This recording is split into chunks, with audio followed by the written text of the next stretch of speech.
Shri Sajeev Joseph. പുതിയ സംരംഭങ്ങൾക്ക് വേണ്ടിയുള്ള ശ്രമങ്ങളെ പിന്തുണയ്ക്കുകയാണ് സാർ.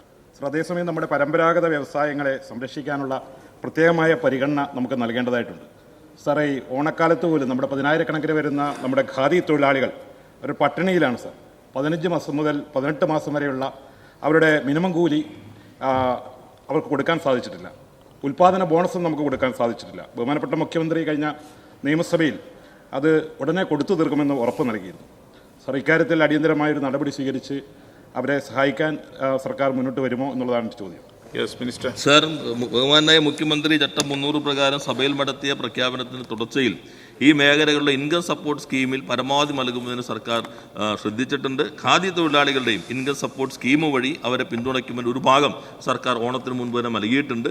ആ മേഖലയാകെ മെച്ചപ്പെടുത്തുന്നതിനുള്ള ഒരു കർമ്മ പദ്ധതി നടപ്പിലാക്കിക്കൊണ്ടിരിക്കുന്നുണ്ട്. കുറേയേറെ മാറ്റം ഖാദി മേഖലയിൽ വന്നിട്ടുണ്ട് എന്ന് നിങ്ങൾക്ക് എല്ലാവർക്കും അറിയാം. പുതിയ ഡിസൈനുകൾ വന്നിട്ടുണ്ട്.